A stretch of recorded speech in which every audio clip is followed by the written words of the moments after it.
What if I told you nothing you see is actually real? Not the colors, not the shapes, not even the sound of my voice, because reality, the one you live in every second, is not out there. It's inside your brain. Let me explain. Your brain is a master illusionist. Every second, your senses collect 11 million bits of information. But your brain, it can only process 40 of them. So, what does it do with the rest? It guesses, it edits, it creates a fake version of reality that keeps you calm and alive. You don't see the world, you see a story your brain creates about the world. Reality is not something you receive, it's something you build. Vision is not seeing. It's predicting. When light hits your eyes, the brain doesn't wait, it doesn't ask, what is that? Instead, it predicts what it expects to see. Then it just checks if it's kind of correct. That's why you don't notice the blind spot in your vision. Your brain fills it with fake visuals. You're literally hallucinating right now, just a controlled hallucination. Scientists have a name for this. Reality is a prediction, not a perception. Color doesn't exist. Look around. See the colors? Red, blue, green, yellow, beautiful, right? Now the truth. Color does not exist in the physical universe. There is no color outside your brain. There are only waves of light. Your brain assigns color so you understand what you're looking at. Color is not real. It's a survival interface. You don't see reality. You see your brain's best guess of reality. Cold that burns you. Touch something extremely cold, like liquid nitrogen. What do you feel? Burning pain. Why? Because your nerves for extreme cold and extreme heat are the same. Your brain can't understand what's happening, so it chooses the best lie it can create. It feels like burning. Your senses are not windows, they are interpretations. The deep truth. You live inside a model. You never experience reality directly. You only experience your brain's version of it. A map, a model, a hallucination. And that raises a terrifying question. If reality is a model, who controls the model? Do you truly choose what you see, or are you just reacting to the predictions your brain makes for you? Think about it. Have you ever walked home without remembering the journey? Have you ever eaten food and barely tasted it? Have you ever opened Instagram and woke up 40 minutes later, still scrolling? That's not consciousness, that's autopilot. The brain took over. You were gone, but your body kept moving. So, if your brain can control your life without you noticing, how much of your life is truly yours? The biggest question of all, if our senses are limited, if our brain builds its own version of reality, if everything we experience is filtered, edited, predicted, then what is real? Is there a deeper layer of existence, a world beyond what our brain can detect? Are we inside a cage we can't even see because the walls are made of our own perception? Scientists believe the answer is yes, and it leads to one of the most shocking ideas in the universe. Reality might only exist because we are here to observe it. What if the universe only exists because you are here to look at it? Sounds insane, right? But this is not philosophy. This is physics, quantum physics. In the smallest scales of reality, particles do not behave like solid objects. They exist as possibilities, as maybes, until something or someone observes them. It's called the observer effect, and it changed everything we know about reality. The experiment that broke reality. The most important experiment in science is only a few seconds long. It's called the double-slit experiment, and it changed physics forever. When scientists fired tiny particles through two slits, they expected them to behave like tiny balls, but they didn't. Instead, they created patterns, as if they were waves, spread across space, like they were everywhere at once. But here's the crazy part. The moment a scientist observed them, they stopped behaving like waves and started behaving like solid particles. Just by watching them, humans changed their behavior, as if the universe was waiting for instructions. Your consciousness is not a passenger, it's a creator. This doesn't happen only in labs, it happens in your life. When you're depressed, your brain literally sees fewer colors. When you feel unsafe, your brain limits your vision to detect threats. When you believe you are lucky, you actually find more opportunities, not because the world changed, but because your perception filtered it differently. Your mindset is not passive, it is active. It constructs reality. The ancient wisdom was right. As you believe, so you become. The universe responds to attention. Have you noticed something strange? When you start thinking about an idea, it suddenly appears everywhere. A car brand, a number, a type of song. This is not coincidence. Your brain has a system called the reticular activating system. Its job is to filter out 99% of reality and show you only what it thinks is important. So when you choose a thought, you train your brain to reshape its version of reality around it. Now ask yourself, how much of your world is real, and how much is simply what you've trained your brain to notice? The universe is not outside you. Some scientists believe something even deeper. Consciousness might be the foundation of the universe. Not matter, not energy, not space, not time. Consciousness, the thing you experience right now. Think about it. You will never experience the universe outside your mind. Everything, from galaxies to love to fear, exists only as signals in your brain. So, is your mind inside the universe, or is the universe inside your mind? The real secret, you hold the key.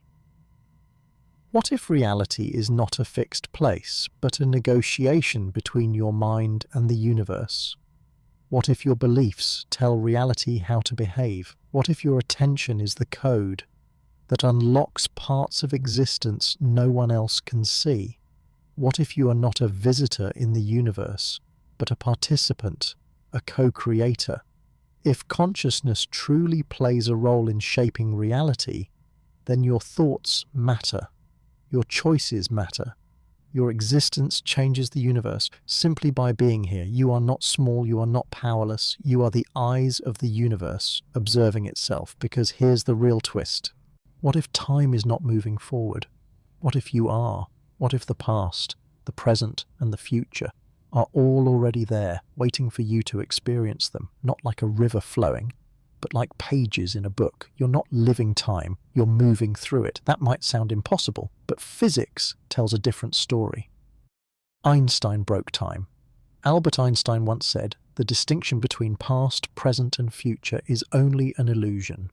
To him, time was not a line, not a flow, but a landscape, a frozen place, where every moment that has ever happened and ever will happen already exists. In physics, this idea is called the block universe theory.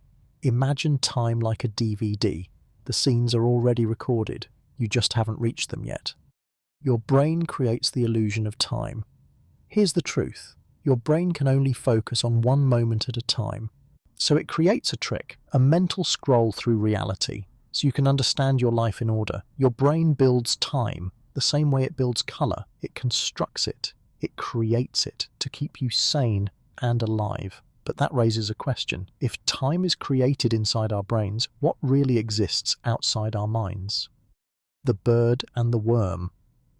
Imagine a worm and a bird on a road. The worm sees the road inch by inch. That's how humans see time, slowly, moment by moment. But the bird, it sees the entire road at once, the past, the present, the future, visible together. Physics suggests the universe sees like the bird. It doesn't need time the way we do, it simply is. Maybe we are the worms, living 1 second at a time, because that's all our consciousness can handle.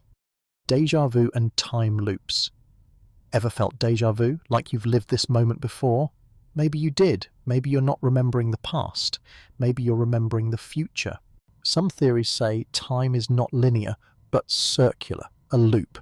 Events don't just happen, they reoccur until you understand them. That's why the same mistakes, the same lessons, the same people seem to return again and again. Maybe time is trying to teach you something. You are a time traveler. Right now, your body is made of atoms that are 13.8 billion years old. Every breath you take, every thought you think, is powered by ancient stardust. You are not just moving through time, you are made of time. You are a traveller, carrying the past inside your blood, and maybe, just maybe, you carry pieces of your future too. The question that breaks everything: if time doesn't flow, if past and future already exist, if moments are just places in a dimension, then what is choice? When you decide something, are you changing the future, or simply stepping into the part of time that was always waiting for you? Are you free, or are you following a path already written in the fabric of the universe? Maybe you are both, a traveller and an author, a witness and a creator. Look at your hands, your skin, your heartbeat. You are not just a person, you are a story written in atoms, a message sent by the universe, because every element in your body, every piece of you, came from stars, not metaphorically, literally. The universe built you. You are made of hydrogen from the birth of the universe, carbon from ancient stars, oxygen forged in supernovas, iron created in dying suns. When a star explodes, it spreads its atoms across space, and one day those atoms reorganize and become a person. You are what happens when the universe gets curious about itself. But we are the children of fire. Carl Sagan said it best. We are a way for the cosmos to know itself. But this isn't poetry, it's physics. When you think, neurons fire electrical signals across your brain, powered by the same energy found in stars. You carry the universe's fire in your nervous system. Your heartbeat is literally powered by ancient explosions. Every second your body is filled with nuclear history. Your thoughts are cosmic echoes. Think about your dreams, your fears, your hopes. Where do they come from? What if your imagination is not just a personal creation, but a cosmic memory? Maybe stars don't just leave behind atoms. Maybe they leave behind patterns, possibilities, echoes of futures waiting to unfold. And maybe your dreams are part of that blueprint. Science suggests that consciousness may not be limited to humans, but could be a fundamental property of the universe. What if the universe isn't silent, but speaking through you? What if every idea, every sensation, every moment of awe is not just human, but cosmic? Maybe you are not small. Maybe you are not accidental. Maybe you are the latest chapter in an endless cosmic evolution, a story still being written, with you as the pen. Your blood contains iron, the same iron found in meteorites. Your bones contain calcium, born in ancient stars you'll never see. Your DNA contains coded memories of millions of years of evolution. Your instincts, your fears, your intuition, they are older than your name, older than your culture, older than Earth itself. Your body is not modern, it is prehistoric, it is stellar, it is timeless. Maybe you are not alone in the universe, because maybe you are the universe. The stars died so you could live, and maybe one day you will die so new worlds can exist. In this way, nothing truly ends, it only transforms. The real question is, what will you transform into while you are here?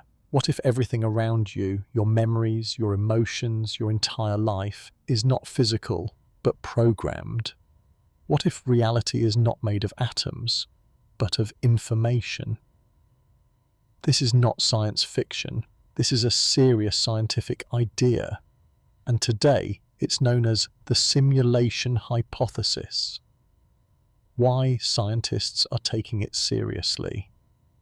Some of the greatest minds alive, physicists, philosophers, even tech billionaires, believe it is more likely that we are living in a simulation than in a base reality. Why? Because the deeper we look into the universe, the more it begins to look like a computer.